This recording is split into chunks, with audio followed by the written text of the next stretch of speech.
friends, welcome to Sandhya Kutti channel. இன்னைக்கு நம்ம சந்தியா குட்டி சேனல் மூலமா பேச்சுலர் வெரைட்டி ரைஸ் தாங்க செய்ய போறோம். இது பாத்தீங்கன்னா லஞ்ச் பாக்ஸ் ரெசிபியாவும் நம்ம கொடுத்து விடலாம். பசங்க ரொம்பவே விரும்பி சாப்பிடுவாங்க. அதுக்கு பாத்தீங்கன்னா ஒரு குழிக்கரண்டி அளவுக்கு நான் ஆயில் வந்து சேர்த்துக்கிறேன். கடலை எண்ணெய் அப்படினா அந்த ரீஃபைண்ட் ஆயில் எதுனாலும் நீங்க பயன்படுத்திக்கலாம். சட்டுன்னு செய்யக்கூடிய ரெசிபியாவும் இருக்கும். ஆயில் நல்லா சூடாயிட்டு வரட்டுங்க. பாருங்க, ஆயில் நல்லா சூடாயிட்டு வந்த பிறகு நான் உருளைக்கிழங்கு இது போல் நல்லா ஓரளவுக்கு பொடிசா வந்து நறுக்கி வச்சுருக்கேன். 2 மீடியம் சைஸ் உருளைக்கிழங்கு வந்து கட் பண்ணி வச்சுருக்கேன். சேர்த்துக்கலாம்.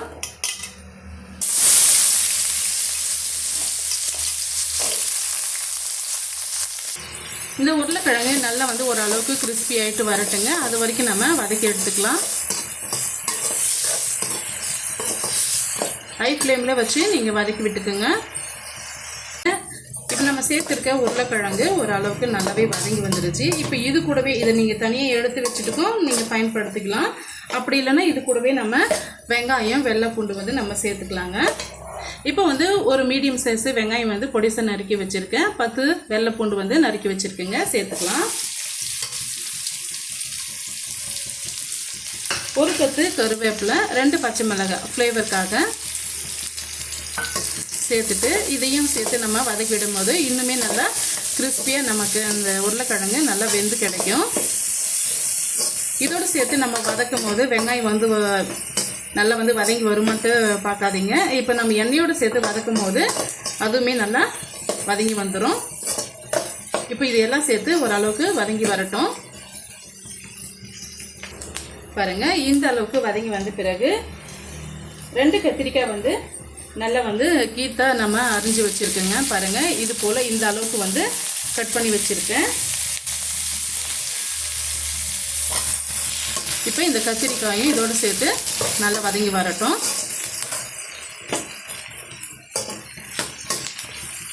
இப்போ இது சீக்கிரமாக வதங்கி வர்றதுக்காக நம்ம உப்பு வந்து சேர்த்துக்கலாம். ஒரு 1/2 டீஸ்பூன் அளவுக்கு நான் சால்ட்டு சேர்த்துக்கிறேன். சாதத்தோடு நான் எப்போவுமே உப்பு போட்டு தாங்க வடித்து எடுப்பேன். அதனால் 1/2 டீஸ்பூன் அளவுக்கு சால்ட்டு சேர்த்துக்கிறேன். சேர்த்து வதக்கும் போது சட்டுன்னு நல்லா வதங்கி வந்துடும்.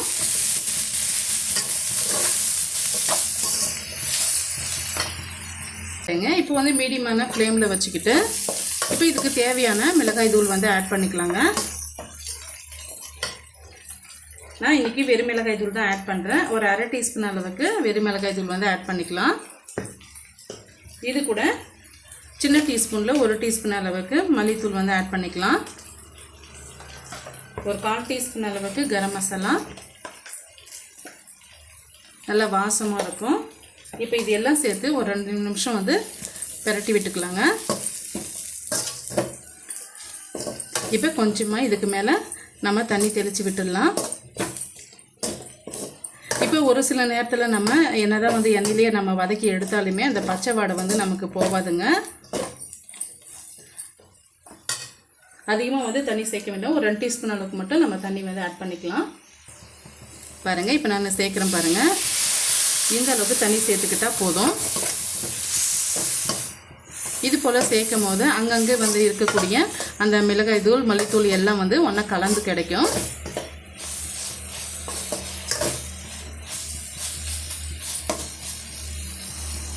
அவ்வளோதாங்க, நல்லா வந்து ட்ரை ஆகிட்டு வந்துடுச்சு. பாருங்கள், இந்த ஸ்டேஜில் நம்ம வடித்து வச்சுருக்க சாதத்தை இதோட ஆட் பண்ணிக்கலாம். சாதத்தை வந்து ஆட் பண்ணும்போது மீடியத்தை விட கொஞ்சம் வந்து ஃப்ளேமை கம்மி பண்ணி வச்சுக்கோங்க.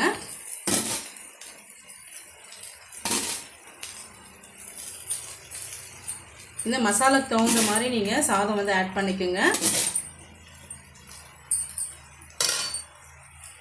இதுக்கு மேலே கொஞ்சமாக நம்ம மல்லி இலையை தூவிட்டு நம்ம நல்லா கலந்து விட்டுக்க வேண்டியது தான்.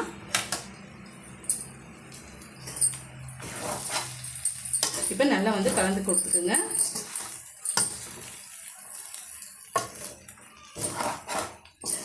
இதை நீங்கள் அதிக நேரம் வச்சுருந்து சாப்பிட்டாலும் கெட்டே போகாதுங்க.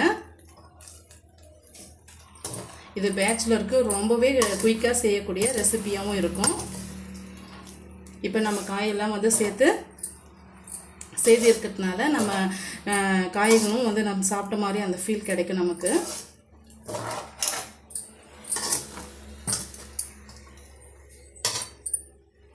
இப்போ நம்ம ஸ்டவ் ஆஃப் பண்ணிவிடுங்க.